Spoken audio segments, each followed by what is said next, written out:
It's party time, Mom. Welcome to another episode of the Chad Prather Show. We're here in the mothership, which is Studio 22. Of course, the Puppet Master Mark, he is over here flying this starship. How you doing, Mark? You know, I'm doing pretty good, I gotta say. Pretty good. Over in the Peanut Galley, hot news, Natalie. I just feel like I'm getting an overdose of Natalie these days, and I like it. Is it too much? No, it's not too much. It can never be too much. You know how you always say we should roll right before we actually start rolling? Because y'all just did 40 minutes about beer. Talking about really good beer. Right. Talking about really good beer. I feel like it was you great. should have been and seen, and we're done. Matt Locke, the host of the Matt Locke Show, is sitting over there. He's off camera today. Get the Matt Locke Show wherever podcasts are offered. Party Foul Steve's over there. Now, Party Foul Steve and I don't drink a lot of beer. Not a lot. Every now and then, it's got to be. In the wintertime, I'll drink a Guinness. It goes down. I love Guinness, but it needs to be a little bit cooler outside because that's the best served room temperature beer. And I like it that way. I love it in Ireland. I also love Schmittix when I'm in Ireland. I drink beer in Ireland, but I'm a whiskey guy. Yellow Spot, Green Spot, Red Spot, some of my favorite whiskeys over there. And, of course, we're headed back to Ireland in November. If you want to go with us, you can go to TexasRedDirtPubCrawl.com and sign up. Make sure you do it under my or Steve's name.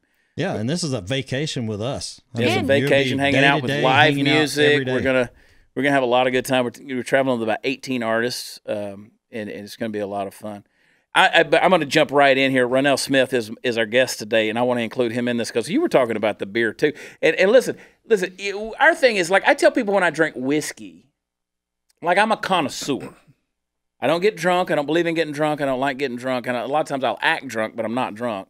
I just like to sip on something that I enjoy. And whiskey, we call it my apple juice on here. Ronell, you a good God-fearing man, so I know you don't get too wild either. I mean, the night's young, but I like to have 3 or 4 New England IPAs by the pool and call it a day. Yeah. But it's funny you call it apple juice. That's what my youngest daughter used to call everything she drank as a kid. So my kids did the same thing when they were little. My girls, when they were little, they did the same thing. The reason I call it apple juice is because Dean Martin, who made a career out of being on stage holding a glass like this, everybody thought he was drinking whiskey, but he was drinking apple juice. Oh, wow. Because he said if I wasn't doing that, I could never do a show. He said I'd be so drunk I wouldn't be able to do anything. So people thought he was carrying whiskey around. He was carrying apple juice. Oh, wow. And so that was kind of his little trick of the trade. One of my favorite comedians, Ron White, does that. Ron White will do that. But he's drinking the real thing. Well, he does drink the real thing. And here's another point of trivia, because I know Ron. Ron has his own tequila company for the last few years, Number One Tequila. He and his brother-in-law, Alex Raimondo, who's a good friend. And for the last 4 years on stage, Ron's not been drinking scotch or whiskey. He's been drinking their dark tequila, which is aged in a bourbon barrel. Oh, wow. Which is interesting to know. A lot of people say, oh, he's drinking scotch. No, he's not. He's drinking tequila. But they age it in the bourbon barrel, so that Number One, the dark stuff, is good. Oh, wow. It's good stuff. Matty Locke, he's had it. It's good stuff. It's easy to sip, and I'm not a tequila sipper. I like every now and then I like a really good tequila. For instance, and I'll tell you, we'll go down to Cabo and go through duty free. Duty free is like a kid in a candy store, right? You go through the duty free and you go in there. There's this $220 bottle of tequila in this gorgeous bottle. I mean, the bottle's probably worth, $7, $8 of that. And so it's just gorgeous. And we'll buy it, but it'll last us the whole year. Because every now and then somebody will come over and I'll be like, hey, man, just try this. And we'll pour a little shot of it. We'll sip it, and that's it. That's all you do. A little celebration. When we have something really good happen, something big going on. Hey, time come to pull over, out that bottle. I'll pull that little bottle out, and it's a gorgeous bottle, like I said, and $7, $8, and I pour the thing in there. It's good. Ronell. Yes. You on the city council? Yes, sir. In Southlake, Texas. Best city in the world. Southlake's pretty incredible. It's a great place. I told you, I used to live right on the border there in North Richland Hills. That way I could go into Southlake and enjoy all the accoutrements without paying the property tax. I think a lot of people enjoy doing that. It's a funny story. When we first moved to Texas, we lived in Colleyville. And Colleyville is the antithesis of Southlake, right? That's where the people who don't want you to know they have money. Right. We lived in this community. All the houses looked like they were like 3,000 and 4,000 square feet. They were actually like 10,000 and 11,000 square feet because the trees hid the back half of them. But I used to joke when I go to the gym that I used to tell my wife, one day you're going to be a Southlake housewife, because everybody used to make jokes about the Southlake housewives. Yeah. And so we ended up moving to Southlake, and I just saw it's totally different. I mean, it's a really huge philanthropic community. I mean, my daughters even notice one of the things that makes Southlake what it is the moms aren't just helping to raise. They're not just raising their kids; they're helping to raise everybody else's kids. The volunteer hours at our schools is just amazing. So Southlake to me is the epitome of that. Like you remember the old show Dallas, right? J.R. Ewing. But you take all the craziness and the politics and the soap opera out of it. It is one of those affluent, and I use that positively. It's an affluent Texas community that still holds on to a lot of Texas values. That's the way I see it. Am I right on that? It's true. So I would say one of the things that makes Southlake unique is people have as much sense as they have money, and many of them have a lot of money. They got money, and we're very pragmatic, but we prioritize the right things. To me, it's family, religion, God, community, education. It just hits the nail on a lot of those areas. Yeah. So when we decided to move there, it just felt natural. And then, I got involved and I just really have enjoyed the more I've learned about it. So now the running joke in my family is my grandkids have to be raised in Southlake because we're going to have a house there forever. And my wife's like, that means you're going to be raising kids for the rest of your life. And I was like, I hadn't thought that through. Yeah. I live down in Burleson, Texas. I like that area too. It's growing. It's something. Matlock lives down there. Party Foul Steve lives down there. Party Foul Steve, though, he's cultured. He's technically right across the line. He's in Fort Worth. I have a Burleson address. You have a Burleson address, but you're Tarrant County. I get to use Fort Worth water and sewer. And now, what county is that? Is that Tarrant? We're in Tarrant. Yeah, I thought it was. Yeah. I thought Southlake is Tarrant. Yeah, that's what I'm saying. Yeah. That's what I thought it was. I like it over there. I was over there the other night. I had a business meeting. Went in there, and in that town square. The town center, town square. It's town square, right? Yeah. It's just grown up so much as anything you could want in there. We went in there. We were at the Ginger Man. We had had some snacks and a drink while we were waiting on the meeting, and just places you can shop, places you can go. And then they're building so many houses over there. Yeah. Or places just getting vertical. Yeah. With these little the condos, the brownstones and stuff like that in the condos. It's nice. Yeah, I could do that when I leave my wife. There's something that we have down where we're at that Southlake doesn't, though, and that's trailer parks. Hey, listen, we may have a couple of those. We're not vertical, but we are horizontal. In a lot of ways. That's why we have this whole baby boom, Johnson County baby boom going on. Yeah, people need to get more vertical. I met you I've been hearing about you through Hot News Natalie over here. Natalie, who is a Southlake resident as well, and she's introducing me to all three black people in Southlake, which has been fantastic, man. Right. You only have two more to meet then. I've enjoyed the culture. I've enjoyed it, man. I love it. But you grew up in Mississippi. Yeah, little tiny town. I say it. It was under 2,000. I think it had to be closer to 800 to 1,200. It was a little tiny town. I mean, my graduating class is 107 people. Mm-hmm. It was the high school was 7th to 12th grade.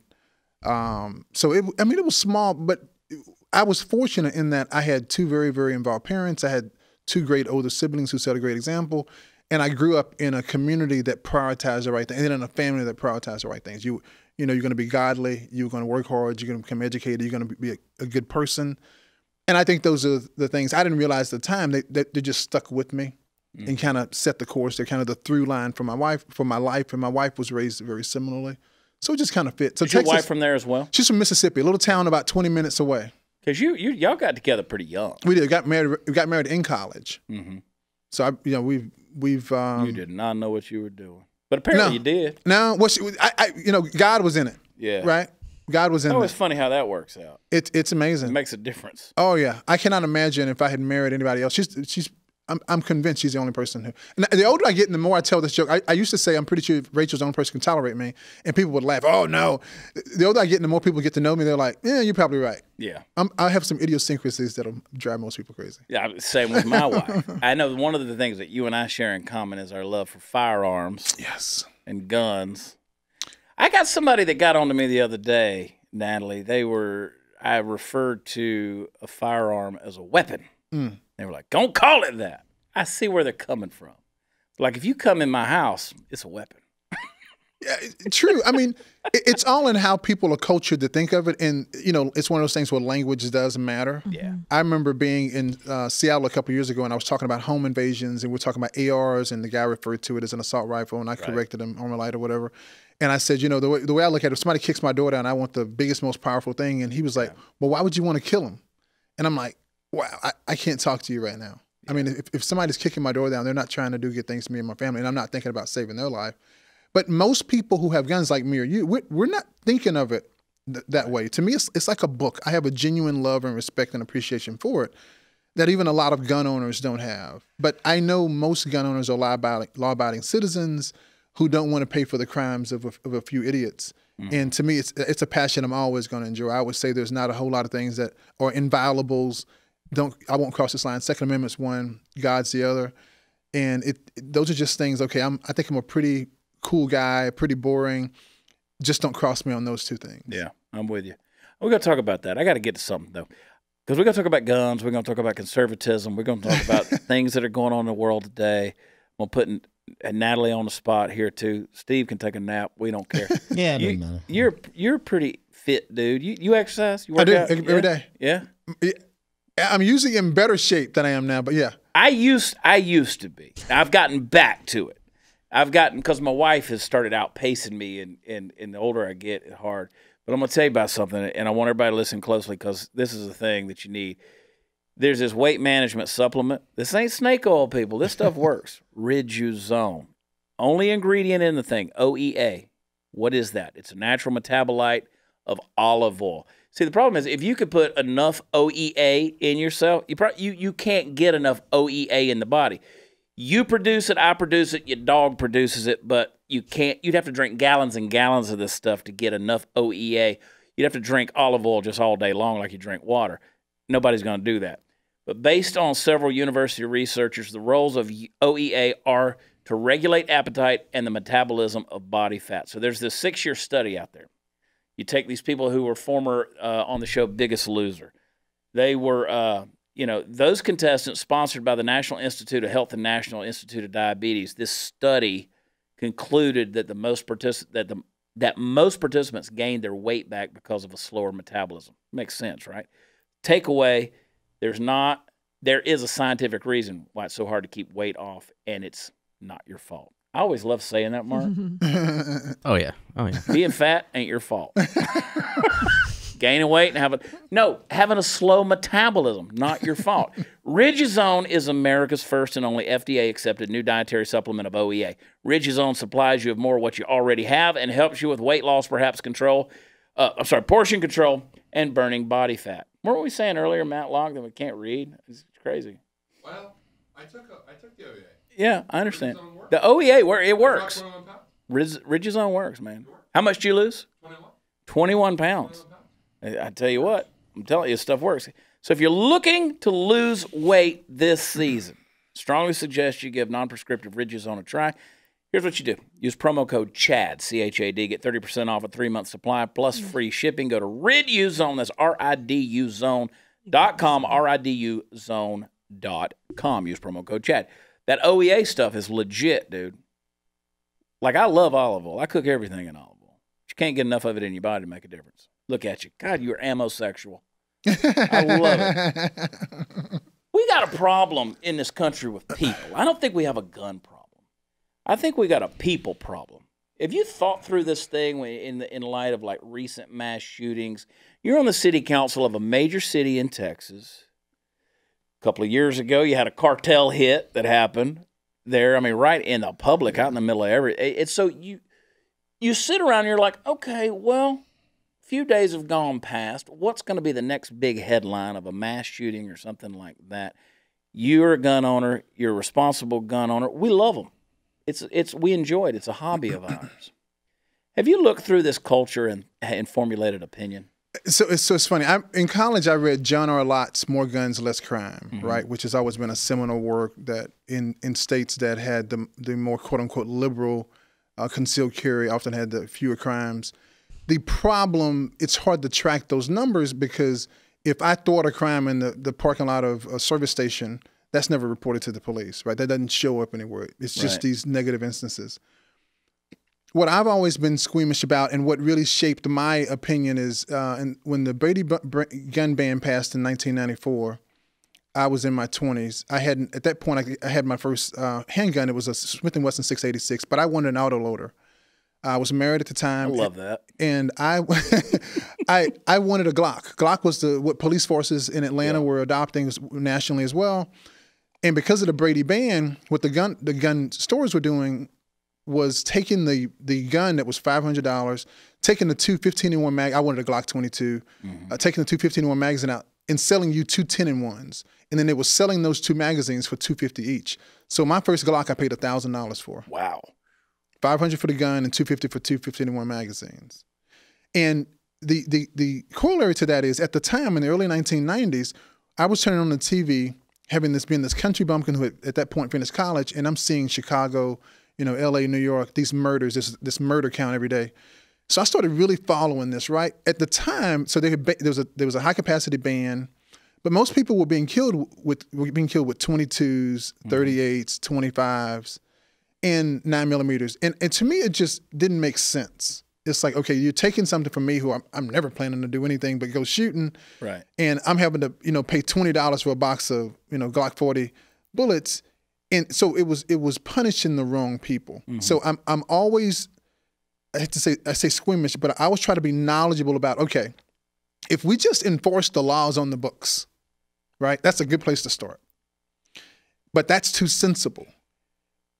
What's interesting was when I made the decision to run for city council, the very first question, I set up a Facebook page, the very first question, I still have it, is where do I come down as far as arming teachers? First question I got, I was like, oh man, I'm in politics now. Yeah. And I said, this is me, this is my answer. When it comes to the safety and security of our kids, everything's on the line. That everything's on the table, rather. That if I have a teacher who's qualified, has his or her CHL, why would I not want them to have access to it? You look at one of the two latter incidents that happened in the last couple of years, the one in Florida, which got my attention because Parkland was very, very similar to a community I lived in Florida, and it's also similar demographically to a community like Southlake or like Columbine. Right. But you had instances then and later on where a guy barricaded himself in the classroom with people and started killing them. And so I started following this, and I have some friends in the special forces community. I have a lot of friends in law enforcement. I volunteer for the police and fire in Southlake. And I just wanted to educate myself further on, okay, where is the real threat? And so what I found was we want to look to politicians to solve problems that many times can be solved at a community level. And it's, like being a buddy to a kid who may be struggling, as far as a family and as far as kids in our schools, being able to provide support, not just looking at him or her as from a standpoint of a warning sign, but just being aware. So one of the things I talked about when I was running for office is I wanted to be an advocate for our kids and our families. And the way I thought about that was it wasn't just in the school, wasn't in the community, but anywhere I see people, that I wanted to be somebody they could look to and says, okay, he or she has my best interest at heart. And I want us as a community to do that. One of the things, and I'll say this, don't shut up. One of the things I love I love about Southlake is if you bring 10 people a challenge, or if you bring somebody a challenge, they'll say, let's find 10 people. Let's get together and let's meet it head on. And that's what I've seen I've been involved in city government in Southlake since 2015. And that's one of the things I've continued to see in the community and in the local government level is we don't run from challenges. So I've been really proud of my city for that reason. Yeah. I think that everybody's looking at an issue that they don't know anything about. And I appreciate what you just said because you went knowing something about it and still educated yourself even more on an issue, because now you got to pick the right answer. I mean, you got to follow your convictions, but you also have to say it the right way. Because we went back talking about just the semantics of things. If I call a gun a weapon and not a firearm, or if I say that the Second Amendment gives you the right to federally bear arms, I have people all the time who say, no, the Second Amendment doesn't give you anything. God gave you those rights. Second Amendment protects your God-given rights. And I'm like, well, if you're an atheist, it gives you the federal rights to do it. So I get that. But, and I do believe in the God-given rights, and I definitely do believe that the Second Amendment protects those rights. And we're living in this day and age where people are willing to give up so much liberty It's a slippery slope. I mean, we're talking about red flag laws. These are scary, scary things. So first and foremost, we're looking at things that either aren't going to work or likely aren't going to work in our lifetime. So the way I approached it, when the lady reached out to me, some of her friends reached out and said, okay, she didn't like your answer. And I was like, okay, again, I'm still trying to formulate opinions based on me being in the political world. And I was like, okay, here's the deal. I finally said, I'm pro-God, I'm pro-gun, I'm pro-family, I'm pro-community, I'm pro... You know you're black, right? All right. Well... We'll make sure you know what's up. Got that white privilege running through your veins, oh, my man. God. Don't get me started on... Oh, my gosh. Oh, we can talk about that all day. And it was just... It helped me to get to distill who I am. Because, you know, what happens is I know who I am. My wife knows who I am. My kids kind of know who I am. They're young. But it's like, okay, this is the line. And I just got to where I love the American flag. It's just always been something about it. And I would post stuff about the American flag, and people like, oh, he just lost 70 votes. He just lost 20 votes. And this was that whole anti-gun crowd. Isn't that crazy? It made no sense. But a friend of mine during the early voting came to me and explained what's happening is that my association with guns and by being shut off a certain segment of women, parents, that I was never going to get back. And then my pro-America, pro-flag, pro-guns put me in the Trump camp, right? And I was like, okay, I'm who I am. And I'm like, okay, I'll compromise, but I'm not going to capitulate. And I just was driving one day near my home, and I said, okay, here's the deal. I don't want to be city councilman that bad. If I got to give up who I am to get elected, I'm good. Great point. It's not worth that. You grew up in Mississippi. Did you grow up conservative? With conservative values, or how did that?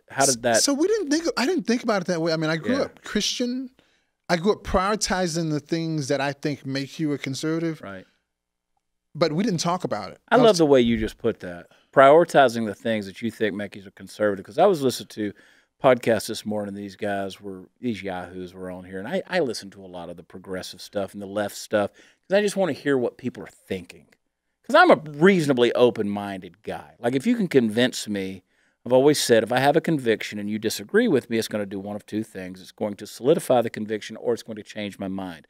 Both are good things. Yeah. So they're like, well, these conservatives, they're just idiots. They just live in their small, cloistered world, and they never think outside the box or anything like that. And I'm like, well, how do you explain black conservatives?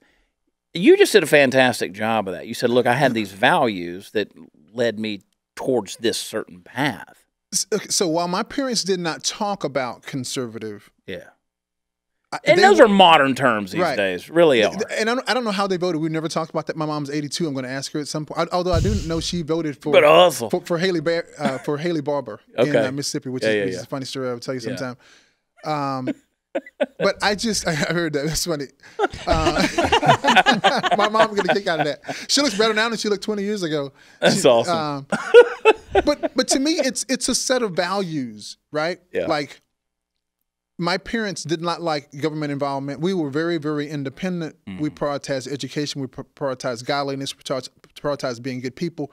Prioritized being good to people. Those are things we've gotten away from. You know, a lot of times right now, people think conservative means mean old white guy. Right.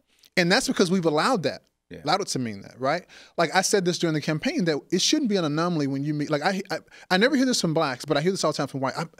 You're the first black person I know who's as conservative as you are. And I was like, well, what's interesting about that is know a lot of conservative black people that just don't vote and they don't talk about being conservative. Many blacks are very conservative. Yeah. I mean, I keep up with the National Review. Every year they do a poll that highlights, for the general election, highlights how Republicans do not go after blacks specifically. Yeah.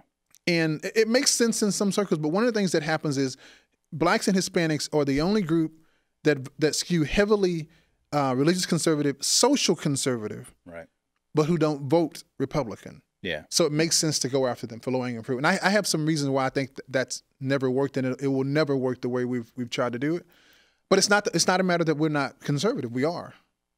No, and by and large, that's the funny thing. You talk about that on social issues. The black community tends to be more conservative, far more fiscally. It tends to be a little more liberal, whereas a lot of folks out there, most of the folks that I know these days, in the white community, I mean, which is virtually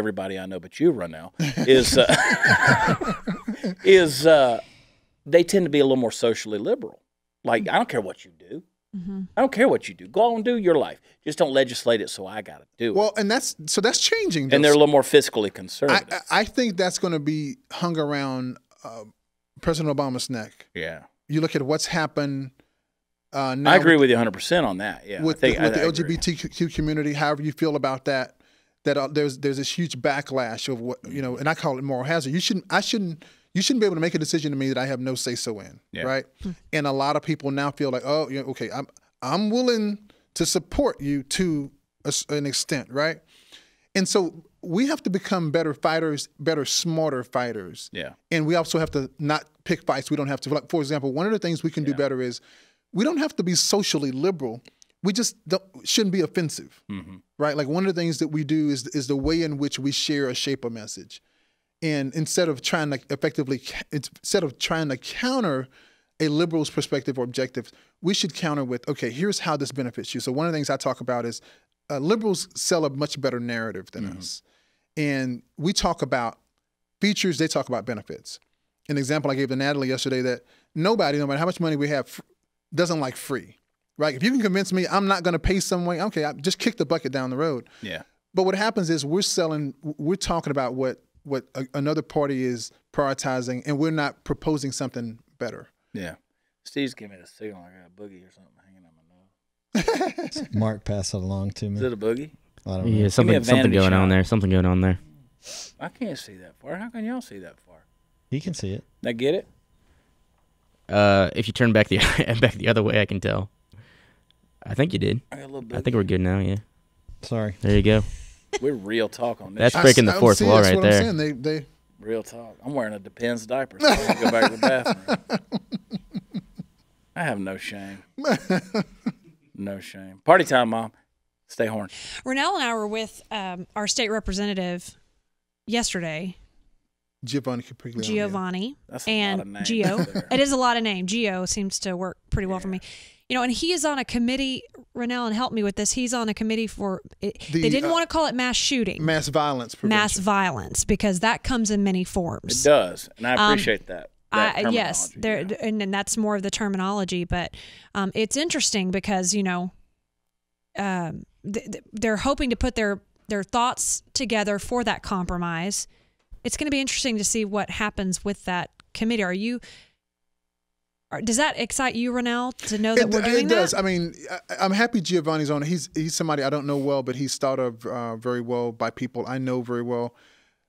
What we need to do is make sure that the people who are part of that are not going to overreact. And I think having Giovanni kind of gives me pause to think, okay, we're likely to do the right thing. Because typically when something happens, we as a nation tend to think, or we as people tend to think that any reaction, right, is warranted. And sometimes you can make a bad thing worse. Yeah. And my mom used to say that all the time. It's like we've forgotten that. So I'm all for keeping the guns out of the hands of criminals. I'm not, and I'll never be for impeding, making it more difficult for law-abiding citizens to enjoy something that I've loved, enjoyed all my entire life. So it's a lot of people are watching that. A lot of people are watching what happens with that task force. Can I ask a question about that? Because the hottest topic right now and what's on the table is the background check for stranger-to-stranger purchase and implementing that now. I know Betsy Price, I think, is behind that. I think our lieutenant governor is bringing that up as well. Yeah, Dan Patrick's on that as well, and Betsy Price, who's a friend, you know, and Dan Patrick, who's a friend. And I'll let Ronell get into this in a second, but you know, that's one of those things where somehow or another you do have to keep track of that. I mean, we got to know who's possessing the guns. I mean, I lost all of mine in the river. Yeah, we went on a boating accident. I was just trying to get them up the river, you know, and boat turned over, and I don't know. You see where that dude caught that AR the other day in Lake Worth? He reeled in an AR. You think we're pulling your leg? No, we're not. I mean, people are dumping guns everywhere. But no, You know, I think that kind of stuff. But there's so much misinformation. Like right now, there's a social media video out there where they ask these quote unquote actors or celebrities to read off of a teleprompter. And that was the thing I saw. I was like, here these actors are. They can't even read the teleprompter. But they were reading it, and it had gun facts. And it was shocking them because they were saying it out loud, and they were hearing the truth on these things. See, you mentioned earlier, More Guns, Less Violence. That's a great text right there to read and check out. Like recently after the shooting out in Midland and Odessa, they loosened a lot of the laws. I don't think they loosened them enough. I think there needs to be. If you're sane and you're normal and you pass the checks and you do what's required of you, you should be able to carry a firearm anywhere you go. That's my conviction. That's my thought. Open carry, concealed carry, whatever. I don't care that Walmart doesn't want you carrying it openly. I don't care, but I can still carry it. Yeah. You know what I'm saying? That's what people miss. It is. So one of the problems you get into with this registry, and it's a slippery slope. So where I come in on this, so I worked for years in the outdoor industry, shooting sports and fishing, where, you know, you think about in California now, most of the offshore fishing alone from San Diego to LA is off limits because of marine protected areas. And that's because they elected the wrong officials who had this agenda. So all of a sudden it looked like it was protecting the fishery, right? And really it was just being protectionism, right? And it ended up hurting the fishing community. And that's really near and dear to me. The gun community has always understood that we have to be on guard because you give an inch, they take a mile. What I've said, that it's not that we're unreasonable. You know, and Ted Cruz continues to say this. It's a matter of, okay, let's enforce the laws on the books. Let's see how well that works.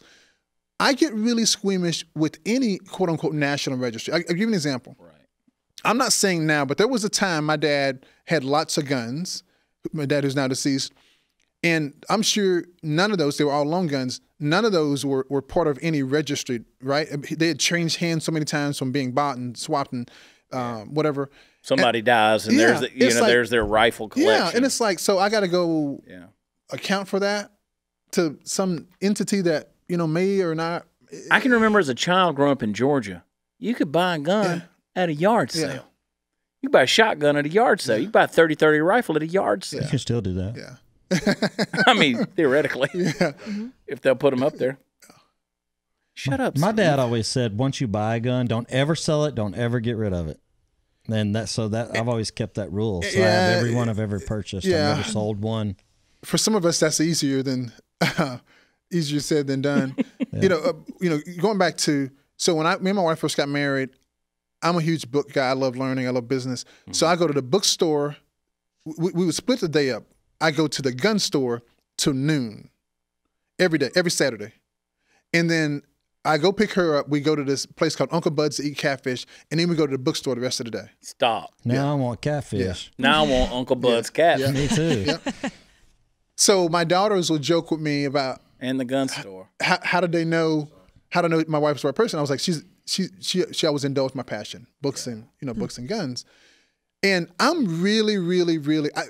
I just want to share the message that we have to be very judicious and unrelenting, but it's not a matter of that we're some zealots who are in any way happy to see fine with these shootings as long as we can keep our guns. No. What we're saying is, if you look at the hundreds of millions of guns in this year that are in law-abiding citizens' hands that are not showing up as part of any crime. Yeah. So let's look for effective solutions that help thwart people who are likely to commit a crime, no matter what the means may be. That's where I am. I've been saying here lately a lot that you take people that consider themselves on the left and people on the right. We want the same ends. It's just different means. It's just different ways of getting there. Like nobody wants mass shootings. Nobody wants mass violence. Nobody wants anybody to die. I think theoretically, hesitate to even say this. I think pretty much everybody wants like less abortions going on in the world. Then again, I look at how hard the left defends that, and then I start to wonder because they're using it as birth control in a big way. I mean, when you got 95% of all abortions being used as convenience. So I don't know. I'm just speculating here. But I think that in by and large, we all want a lot of the same things. But how you get to it is a very different path. But I think since 2016 and going forward, that's going to be very difficult. Mm-hmm. You know, I think we're at a spot now in this country where if you have R or C after you're a Republican or conservative, it's like you don't meet the threshold for being human in some ways. And I saw that little when I was running for office that I never advertised that I was Republican or conservative because as Southlake City Councilman, I'm not voting on abortion policy, and I'm not setting gun policy for the state. But it's like people would find that out. They would read something I've written years ago, proud conservative. They would hear about my voting record and stuff like that. They see how pro-gun, pro-flag, pro-police I was, and it was just the things that they would say. It didn't bother me, but it kind of highlighted the line we've crossed that we can't be civil. So what I've said is, to me now, the difference between conservative and liberal, which I hate these distinctions, but it's like the middle ground is scorched earth. Yeah. There is no middle ground. Well, you know what I say, F the left, fight the right, diddle in the middle. Got to diddle in the middle, baby. Oh, diddle in the middle. Diddle in the middle. My mom loves that statement. Party time, Mom. The thing, you bring up an excellent point with that right there. Because, like, with us, we're doing a new comedy tour. Me and some of my buddies, been comedians forever, but they have conservative values. And we're going out and doing this conservative, common sense comedy tour all across America. And we have places out there that refuse to promote it. They won't do it. Because, again, you're conservative. Therefore, you must be white nationalists. You must be supremacists. You must be Klan members. You must be. I mean, again, the KKK could not fill up a WNBA game as an audience, right? But yet everything is these folks that are out there, they are convinced. Like the New Era Baptist Church, Birmingham, Alabama, last week puts up a sign that says, if you're black and you vote for Trump, you're mentally ill. If you're white, the other side, and vote for Trump, then you're a racist. That's nonsense. I mean, that's absolutely nonsense. Now, look, Trump wasn't my guy going into this thing, but I walked into a voting booth and it was Hillary Clinton and not Hillary Clinton, and I voted not Hillary Clinton. We wound up with Donald Trump. Now, Trump says some crazy things, but Trump's not a racist. He's not a racist. I mean, I know too many of my friends in the black community who've been to the White House, welcomed with open arms, and there's too many things he's done for the black community. My question is this, and you can, by the way, comment on that, because you might think he is. I don't think it's important. It doesn't matter, does it? So me and Natalie talked about this. Because I got a point on that as well. Yeah. I've said for years that I don't care about whether somebody's a racist. I care whether you discriminate. Yeah. So, thank you. So I was fortunate to do a little postgrad. You went to University of Georgia, right? I was fortunate to do some postgraduate research there, and I was there around the time when they did the 40th anniversary. And I got to interview people. I was in newspapers at the time. Interview people who were actually part of the group that were keeping black kids out when it was integrated in '64. I mean, these were kids. These were people that still had the axe handles where they would beat blacks down with it. And I got to interview some of those people, and it was interesting.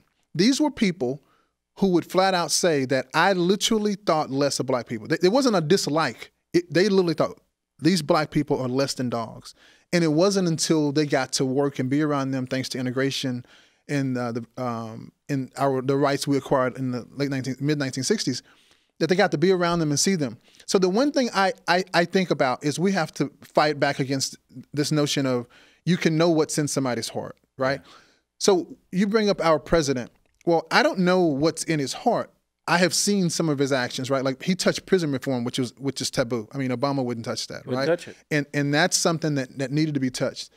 Some of the things he's done, whether you want to give him credit for the community or not, some of the things he's been shown a willingness to do, favoring this country. Again, whether you agree with the means or not, and let's face it, when you elect a president or a Supreme Court justice as appointed, you don't know what they're going to do. You just know who they were before they were elected. Yeah.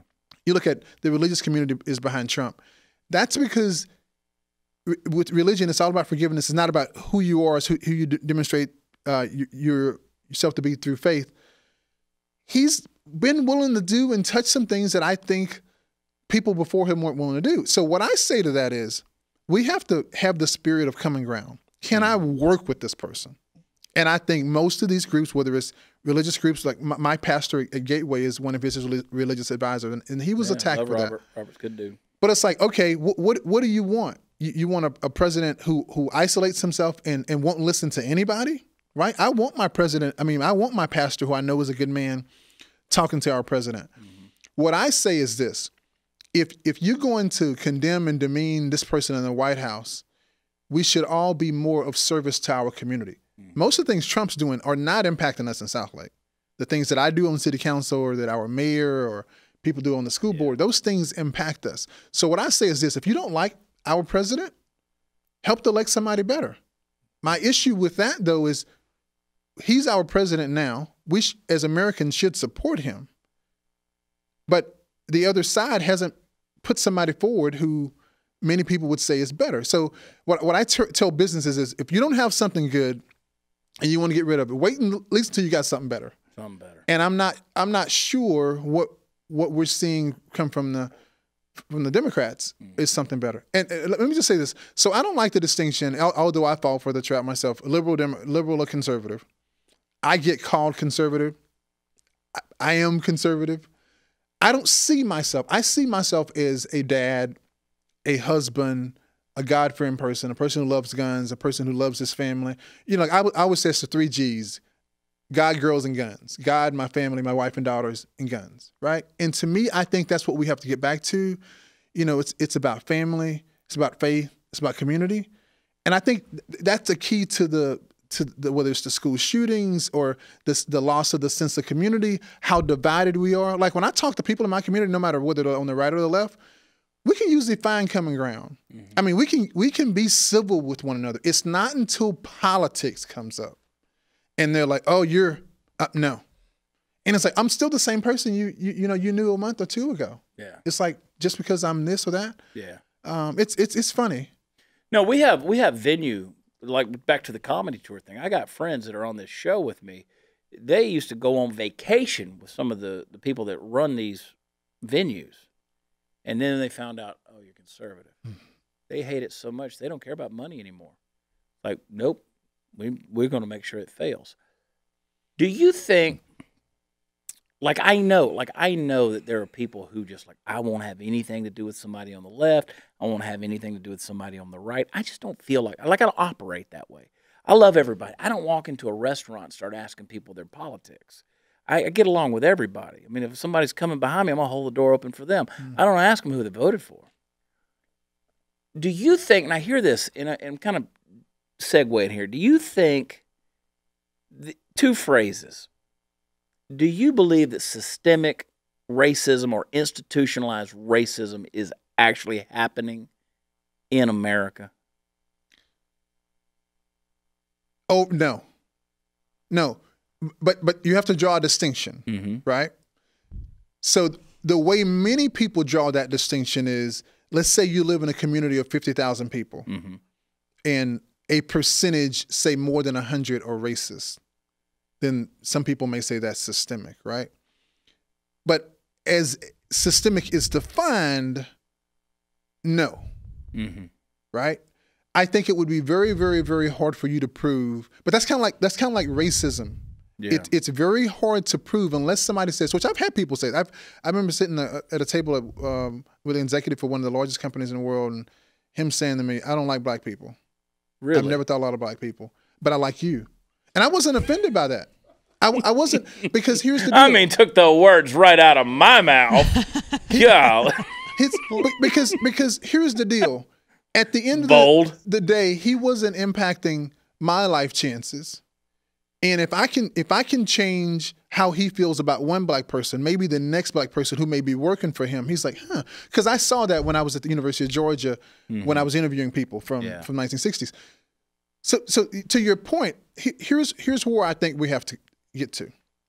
I think we have to worry less about racism and more on discrimination. And my point on that is... That's a fantastic point, and I don't want people to miss that. That's a fantastic point.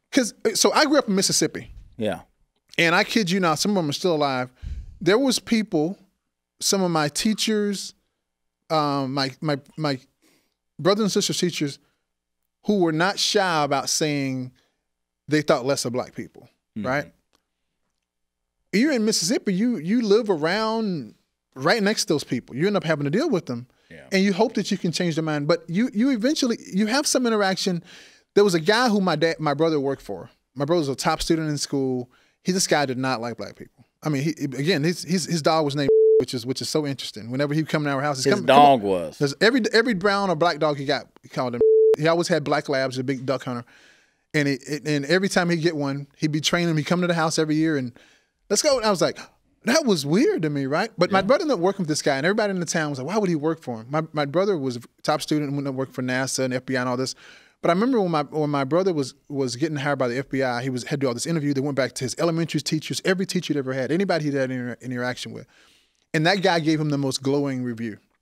My point in that is, we don't get to choose in our life, like the people I may call a friend, but I may not know you don't like this type of person. I don't know what's in your heart. Yeah.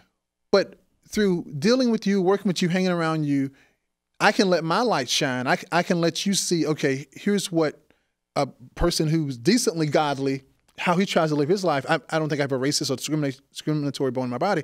But the way I try to go about that is, okay, can we just at least agree that we wouldn't do anything to harm anybody? Right. And my point in that is, it's very difficult to change people's beliefs, but you can change behavior. Behavior can be modified. An example I use is, after the Voting Rights Act, it's not like non-minorities' opinions changed of black people. It was just the consequences, right, for discriminating went up astronomically. And so over time, through interaction, we came to see one another differently. Yeah. I think it's the same thing in this country. I'm convinced that this 2016 election, more than fracturing us, will ultimately bring us back together. So one of the points, there's a book, and anybody can check this out themselves, a book called Everybody Lies, and it's some research that was done by a scientist on Google Trends. And Google Trends highlights, they say you can't lie to it. It highlights what people are searching for. And what he found was right before this election was people's attitudes regarding racism and discrimination of black people had went up nationally. But what he found, he's like, this is going to be my PhD thesis. What he found was this has been happening for years. So when people say that 2016 was kind of the acme of this racial animus in the country, no, that's not true. This had been building for a while, right? And he's convinced that it's ongoing, but as a country, we've always found ways to deal with it and overcome it. And the great point that nobody talks about is Barack Obama was able to overcome that. There was a lot of negative racial sentiment throughout the country, even in states he won. I think we have to preach that we're a nation of overcoming. We're a nation of coming together. We're a nation of working together. I really question a lot of times why I ran and won city council. I love my city. I never wanted to. I got a pretty solid feeling as to why. I can listen to you long enough to. I mean, because again, the profundity of what's coming out of your mouth is tremendous. It really is. Thank you. It's a great way of seeing and looking and explaining things. And I think you're dead on perfect. I think it's right on target with that. I don't know any other way to be. I do know and I think I mentioned this to Natalie a minute ago, when I was elected, God never told me I was going to lose. So I didn't think about whether I was going to lose. I just said, just keep working, just keep working. I knew I was proud of the people in my community, not just for supporting me, but through getting to know them. And I knew two things in my life, and I said, I don't know how this plays in. I said, I always wanted to have some role in reshaping the Republican Party. And that goes back to at least 23 years. I just had that image in my head. And I didn't know what reshaping was. And I wanted to make this community, I wanted to make the world a better place for not just my kids, but for the kids and families and businesses in it. Yeah. I didn't see myself as the person to do that. And I'm not sure I see myself as the person to do that now. But I know I have a genuine affinity for the people in this country and the country, and I'm willing to do whatever it takes to when I'm laid to rest, that I want people to look at me and say what my dad's epitaph reads. He did his best. Yeah. Ronell Smith. I love it, dude. I love the perspective. Natalie, we're going to do this panel. Yes. In the upcoming weeks. We get over in the new studio. We're going to do this panel. We're going to talk to conservatives that just happen to be black. They just happen to be. Ronell wants to, I talked to him about that, and he said... You come on it? I would. Yeah. I would, but I'd like to change it. What you got? I would like for it not to be just black. Okay. I'd like for it to be black, Hispanic, Asian, white. I don't believe in that, man. I don't know about Asian. What did you say earlier? Did you say Eastern Asian? Well, in Asian could be it could be Indian. It still, definitely can be, yeah. Here's our problem. Here's an issue. And this is a drum I'm going to beat from now to eternity. The problem we have when we start talking about attracting new people to the party will often have a hard stop at highlighting a specific group, blacks. It can't be just blacks. Think about it this way. There's conservative blacks who just don't vote Republican. We should get those people. No, I agree with you. Or they won't vote at all. And I mean, Jesus loves me, red, yellow, black, and white. It doesn't say nothing about brown, man. Yeah. That song's gospel truth right now. It's That's gospel true. truth. I don't know That's about these brown people, man. I like saying that when Candace is in the room. She's not in here. But no, I agree. That's 100% true. And that's so. What happens is if we don't go after the low hanging fruit, it turns down non-minority conservatives, Republicans. Because what happens is, okay, how do I have to change my party? And I was telling Nellie yesterday. I remember a 1994 call-in, and Rush Limbaugh, this black lady was saying, "I love the Republican Party. I support the party, but you guys don't do enough to outreach to the black." And he said, if you think we're going to change to welcome you in or more blacks in, we're not. And I was like, that's true. We have to get away from saying we have to be reconfigured to be appealing. Now, we also can't say what our president said. You should just realize what do you have to lose. But if we just smartly segment it, right? Like if we just said not just black, but anybody who skews conservative should vote Republican. Why would they not? So go after those. The rest of whether it's black or Asian, whatever, we say, okay, you vote however you want. But we should be capturing those people. So instead of us going after, a population of African Americans, blacks, who are only 13-14% of the U.S., that's never going to be a priority. It shouldn't be a priority when, it's Hispanics and Asians that are growing at the fastest clip, specifically Hispanics. Mm-hmm. So it just makes sense to go after those. But what I want to do is to get away from saying what we have to do different to be welcoming. Yeah. I think the way that conservatives, Republicans prioritize family, low government involvement, education, economic opportunity, economic empowerment zones, low crime, building great, strong communities, religious freedom, those are the things that resonate with the largest group of people. We just have to sell that message better. What Democrats kill us is the narrative. They're great at telling benefits. We're great at telling features. Yeah. It's a great point. Our friend Colonel Alan West, who's a friend of the show, he's on here often, was on here just recently, last week, and was talking about, who, by the way, is running for the chairman of the Republican Party in the state of Texas. Encourage you to make that happen. I love the Colonel, and he said that's the biggest thing is the Republican Party has not done a good job of going out and communicating to the black community and saying, do you understand the heritage that's there, and telling that story. For instance, the Republican Party in the state of Texas was founded by 150 black men. People don't know that about the state of Texas. The founding of the Republican Party in the state of Texas was because of the black community. So I think that's part of the problem.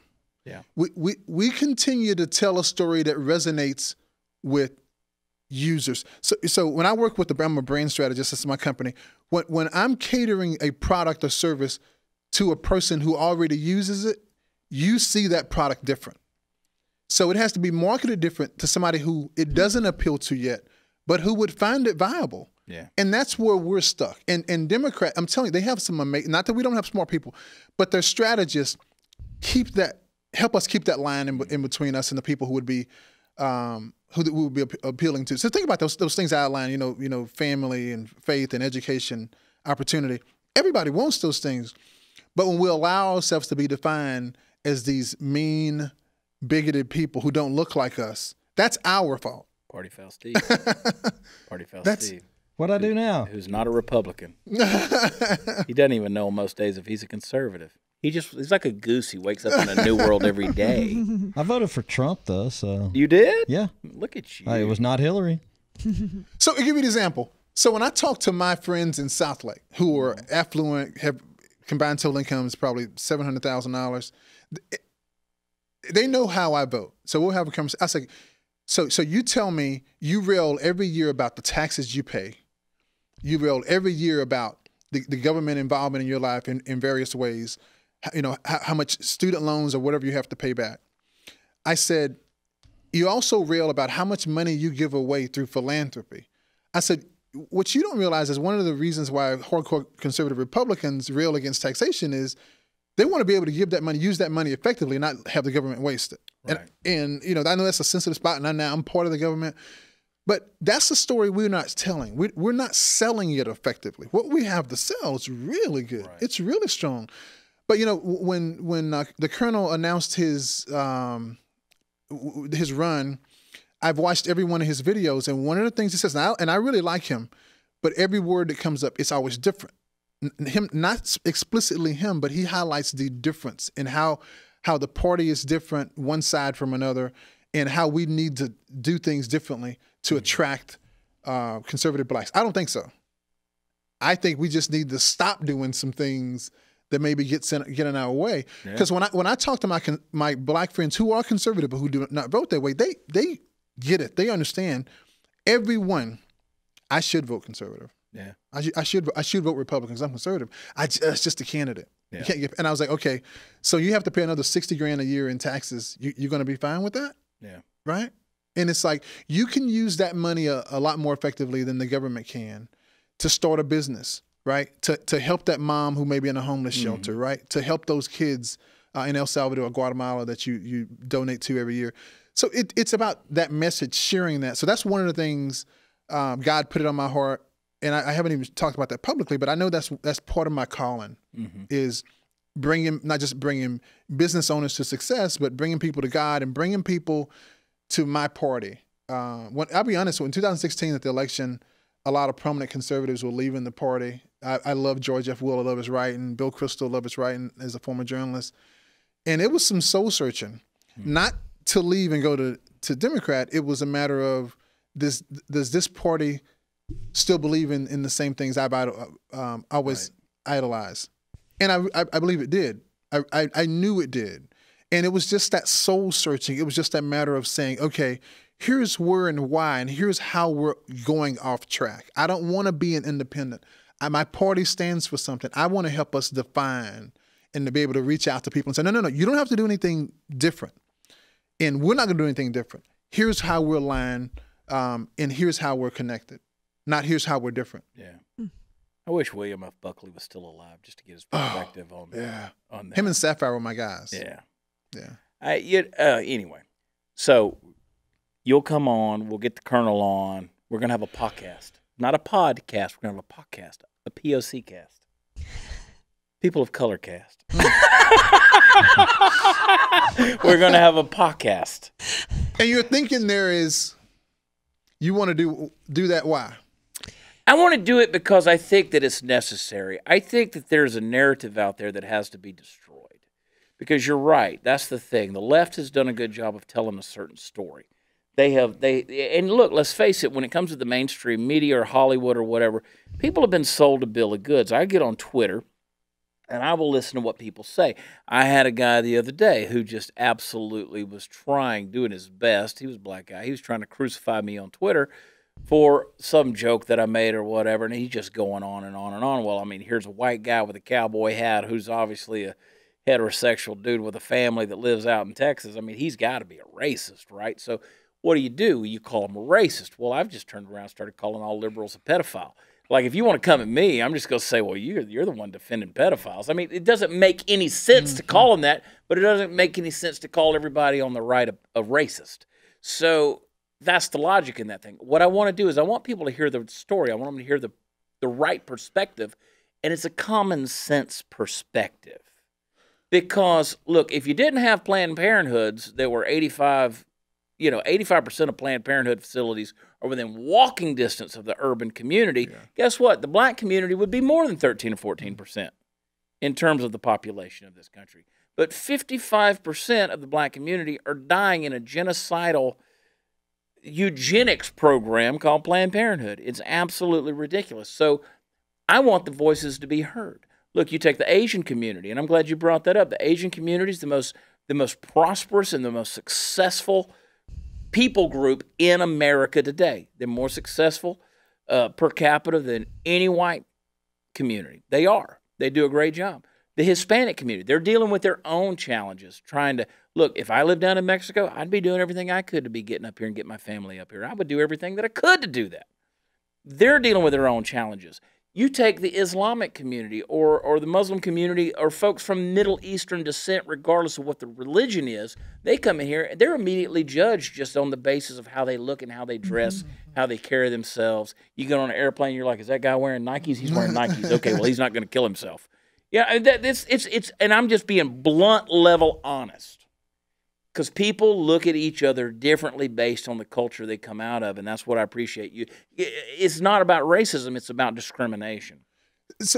I agree. The message we have to sell, though, and I think it's the uniting message, is economics. So you look at whether you're Muslim, Indian, African. I wish I could get the comedy clubs to come on this whole economic scheme. What do you mean? Well, because they don't care. They're more about the politics. I mean, the venues we go into, like I was saying, they're more about the politics. Gotcha. Okay. I'm like, no, let's make money together. That resonates. So the message when President Trump was elected, I had all these people like, they were joking about, we're going to leave the United States or whatever. And I was like, okay, so you have a boss that won't give you a raise, and he's told people don't like black people, but you're going to decry the president. It's like, maybe you should solve your household issues first. Yeah. And it's like, do what you can from where you are. My issue, my thinking with economics is, so if you segment out these audience properly, if you say, okay, African Americans who are already conservative, not as an entire group that would likely vote conservative, which would be middle class, upper middle class, affluent, right? And you say, here's the message for those groups. It's just like you're marketing a business, a product for a business. Then it's easier for you to say, I'm going to have a message that relates. I'm going to have specific people who go out and talk to those people. Where we've struggled, even with blacks trying to reach the Republican Party, we've had kind of the same cast of people selling the message. Mm-hmm. Either we're so crazy radical, right, that we turn people off. The language that we use just is not such that it would appeal to educated or affluent minorities, whether black or Hispanic. I think it has to be a change in the guard, so to speak. I think we need people who can speak the language. And you think about this, if you're talking about black or Hispanic, we become educated because we prioritize that. We have our faith, and it sustains us, and we establish these communities. Taxation becomes an issue because we were taught to get a good job, get a good education, be a good student, and all of a sudden you're making six figures. You're like, oh my gosh, when did $100,000 become $67,000? Nobody ever told me that, right? And then that's when you start want to learn about tax liability and sheltering as much as your income, in saving and investing. That is a message that really resonates with the black community. It certainly resonates with the Hispanic community. Why aren't we selling that? Yeah. Why aren't we selling that? So the same way Democrats are selling free, we could be selling, okay, here's what happens when you're allowed to keep more of your money in your pocket. I mean, think about it. Southlake, one of the things that we don't get credit for, me and Natalie talked about this earlier as well, it's one of the biggest philanthropic. The money that goes out of people's pockets there to help somebody, I mean, it's just like you come up with any charity. Yeah. People just reach out to knock it down. They want to help. It's a community. It is. And that's why, I mean, I'm like, some wife, I'm not interested in moving anywhere else in Texas or anywhere. I'd love to have a house somewhere else at some point, but I'm not moving. Second house. It's place to visit. Yeah. I want to move to Southlake. Me too. Where's that trailer park at? I think that, Ronell, though, that's exactly why we would love to, I would love to see you on that panel, because it's obvious Alan does have a little bit different message. Eric Ransom has a different viewpoint. That's the whole point of it. Right. I don't need an echo chamber. Thank you. I don't want it. I love your perspective. I love Alan's perspective. I love David Harris Jr.'s perspective. I love Eric comes on the show, and by the way, just like Eric, you're welcome on the show anytime. Matty Locke, he's always welcome on the show. Party Foul Steve, we'll move him out. Well, Let me tell you, I'm loving this, by the way. Listen. I love it. I want people to come out because, again, at the end of the day, when we do this show, we're sitting in a room going back and forth, and you got however many thousands of people watching this or listening to this via the podcast platforms. And it's like, I want people to hear these perspectives because it's too easy. And back to your point, you said, why would you want to do that? What I don't want is I don't want black men and women or people of color. I do not want them coming in here and everybody saying the same talking points. This is what we got to do. You know, Alan's saying we got to have a different message. You're saying we got to take the message we have and make it make sense. Yeah. And that's a huge difference in that deal. And I think there's a way of arguing, saying that you're saying the same thing, but it's a different approach. It's a different, and that's what is required for a different audience. Yeah. So Alan is entirely right, but you have to. Alan's a fool. You have to. Alan's never done anything in his life. You have to segment. So I was breaking this down last night. If you're talking to, let's say, middle class blacks, what will appeal to them? Right, they're just getting on their feet, just buying their first home, like going to have their first child. That's one message. Somebody who's more established in their middle of their career, and somebody who is at the end of their career, and it's just about investments. That's three different groups right there that will require a different message. It's the same through line though that. Being conservative values helps you get there, right? Like one of the things about Southlake is what I love about it is it's uncompromising in some ways, right? We're going to prioritize safety. We're going to prioritize, great communities, right? The things that we do as a community, people getting together, the way we get along, right? Like I talk to people here from all nationalities, races, religions, and they talk about when they move into their community, no matter what they look like or what their neighbors look like, people come over and they know how to act, right? It's like no matter what I say that because you hear about communities, people move in and I've been living here 20 years, they never even come over.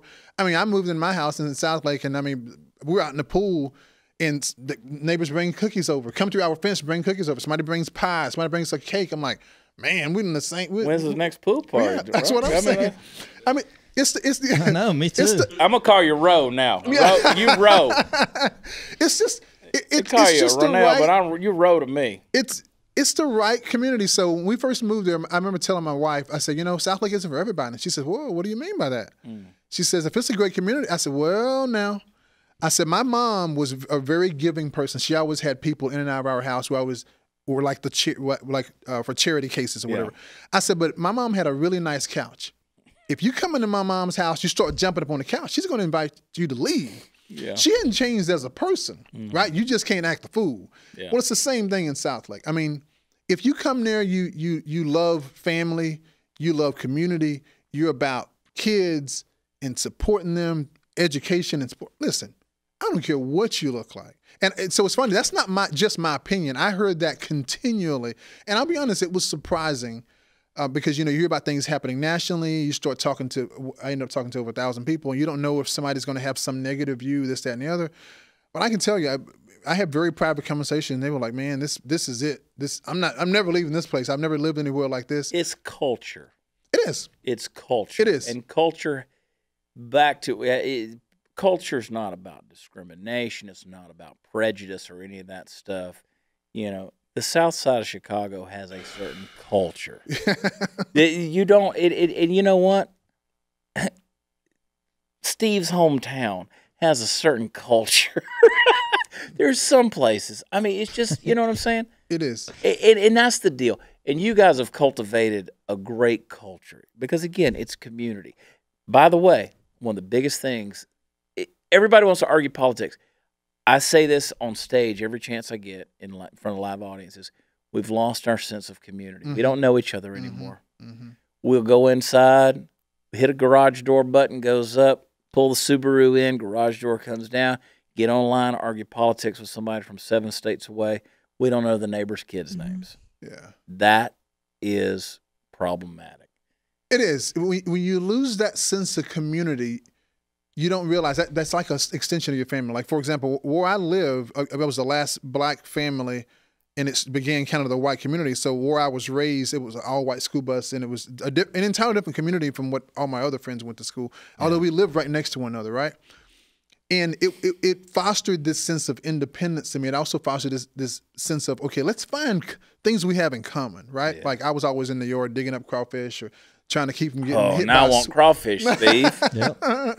Going fishing or going shooting, shooting at something, shooting something. Y'all eat like that at the house? Not anymore. Lost your culture. What's going on? Did y'all bring a cowboy hat wearing redneck into Southlake? Listen. Long hair hippies. So that's the great thing about Texas that people don't get. It's also the thing about Southlake is it's like you just have to accept. You get here and it's like, if you like Texas and you like the things we like, it doesn't matter. I heard that over and over. And it's the same thing in Southlake, right? I'm a councilman now, and I meet all these people from different cultures and all over the world, and they'll say the exact same thing, right? They got to Southlake, like, I don't know if I'm going to like this. It's a great place. Seems like a great place to raise a family. Like, oh my gosh, I'm like never leaving this place. I'm like, really? Like, yeah, we're never leaving. Last Thursday, I was talking to a businessman, and he was saying the same thing. He's Indian, and I was like, we don't. And I make that point because a common theme of people who don't know Southlake is it's not minority friendly, and what you find is the word culture, when you don't have it, the sense of community, when you don't feel like you're part of the culture, you move there from Boston, no matter what you look like, and you're the last neighbor, the last house in this development, and you don't go out of your way to meet neighbors, and they're in the hustle and bustle themselves, they don't get to know you, you all of a sudden feel isolated. Like, man, I don't know if this Southlake's that friendly of a place. Where most people around you are open and amenable to being friendly and friends with you. It's just, there's nothing to bring people together. So one of the things I talked about during the campaign is I want to have events for men and women. Like, people move to Southlake like every quarterly. Like, if you move new to Southlake, let's meet at the Mark, this community center. Just get to know one another. Mm-hmm. It's a great place. There's a reason you don't end up accidentally in Southlake. You don't end up accidentally spending $1.4 million for a 6,000 square foot house. No, you do not. It's very intentional. Natalie, you got a 6,000 square foot house? No, I know my neighbor though. I know Ronell. Well, he keeps saying, we were talking about it yesterday. So apparently you were at Ronell's house, or Eric's house, and I know that Ronell y'all do pretty good over there. Serves our city. That he does like guns. He also is a great swimmer. He told me that yesterday. you got to hear the rest of that joke. I just had a bunch of jokes. We got to get out of here on that. Hey, thank you, brother. Thank you for coming out, man. I appreciate you. You're welcome every time, all the time, anytime on this show. And he watches it out all the time. Ronell watches you a lot, Chad. Thank you. Don't believe everything I say, because most of the time I don't even believe it myself. He watches it for me, doesn't he? We are going to do that panel deal. I want to do it, and I just want to get perspectives. For me, that's what it's all about. Is it's just perspectives, because I don't think that enough of that's getting out there. I mean, it's just ignorance. There's so much ignorance out there. I'm going to call somebody Uncle Tom or a coon or something like that. Just dumb. I mean, Uncle Tom was a hero because he wouldn't sell anybody out. Like, why don't you try to read the damn book? So it just shows the ignorance. Hey, Puppet Master. Chad Prather. Thank you for doing what you do. How'd that bottle end up over there with you? Matt Luck did a quick refill run, and then he just dropped it off over here on the way back to see. That's nice. Yeah. Natalie? Yep. Keep bringing me blank people. I know, I'm out. I sound like a plantation owner. Keep bringing me a black man. I love it, dude. But we're gonna have a good time with that. Well, you know this. I really I had in my heart that I knew. I did Ancestry.com because I knew in my heart that I had black in me. I knew it. It was the blue eyes, or the I just knew it. The black eyeshadow. I did. And anyway, it came back, and I am so white. I know. Like, me it too. was all white. Not a chance. Not a piece. Can I say something funny before we get out of here? Oh, absolutely. So for years, I used to joke with coworkers. I used to say something that was something I shouldn't have been saying at work, and I'd say, I can say that because I'm like partly white or whatever. My mom is really like competitive. Everybody in her family, my grandmom was white as a sheet. But 2013, my sister puts a picture on Instagram that had been up for a while, and I was like, "Who is this white guy next to my grand?" Remember my great grandma. She died when I was 7, and she said, "That was your granddad." I was like, "Grandma, I was married to a white guy." She's like, "Yes, we told you that." And I was like, "I never knew that." So I was like, now I went back to all my coworkers. I was like, "Well, actually, I wasn't lying." Look, genetically speaking, we are 0.001% different if you talk about skin color, pigmentation. That's right. Whatever. I mean, it is a fractional margin. And the Bible talks about we are one people. Mm-hmm. The word race isn't in the Bible. Mm-hmm. We're one people. And that's the beauty of it, man. I've never looked at a picture that only had one color on it and thought, "Oh, that's art." It's just not. And so you're exactly right. To judge somebody on the basis of skin color, my words, is ignorance.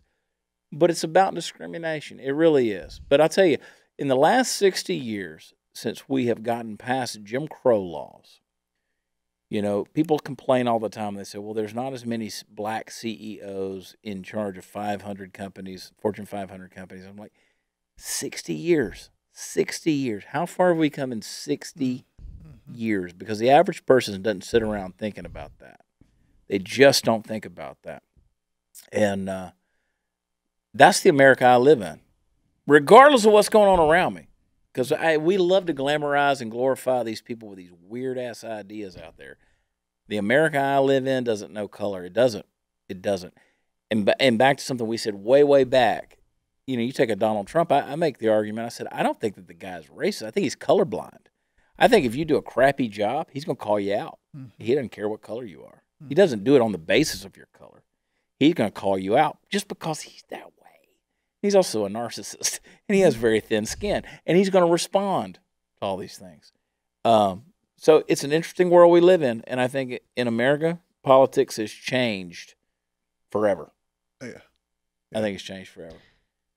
I think it's a line we move back from, and we're healthier for. If you accept, and I've said this for 2 years now, if you accept that Trump is a line too far, then it's up to us to create what it looks like from here forward. Well, we just can't go back to politics as usual. Now, we can't do that, because one thing that I do appreciate, unbeknownst to me, because I was against Trump, I was opposed to Trump. I said that Trump, trying to pick between Trump and Hillary is like trying to pick which venereal disease you're most okay living with for the next 4 to 8 years. Like, you're going to survive it, but you're not going to like it. I was a Ben Carson guy. I was a Ted Cruz guy. And Trump comes along, and I've had conversations. I've had dinner. I've been on the same stage with Ben Carson. He's like, hey, America didn't need a Boy Scout. Mm-hmm. It needed somebody who's going to really come in and shake things up. But you take somebody like that, and I'm like, he's changed it in a big way in that he's exposed it. And that I like. Because you weren't willing to compromise your character or your convictions to do a job in order to get elected. And I like that. And I think these days, as we move forward, lying politicians, I hope, is a thing of the past. Problem with that is we may be at each other's throats on the local level as we defend these guys. Because, again, Trump isn't coming to my community. He's not coming to Southlake. Mm-hmm. He doesn't care what you serve for dinner. Mm-hmm. It's up to the city council members like yourself, and then your city government and your state government, and as it expands out from there. Donald Trump, he's not landing Air Force One at Royal Oak in Burleson, Texas. No. How do you govern your family? How do you govern your city? Anyway, we could do this all day. Yeah, we could. I love you, man. Thank you, man. Appreciate you, buddy. Thank you. Hot news, Natalie. See ya. I gotta go get kids. I know. I got to go to a football game. I got to get out of here. Go to where podcasts are offered. Tell your friends about the podcast. Find me on the road. WatchChad.com. Ronell Smith, thank you, brother. We could do this all day. I love y'all. God bless. We'll talk to you next time. Bye.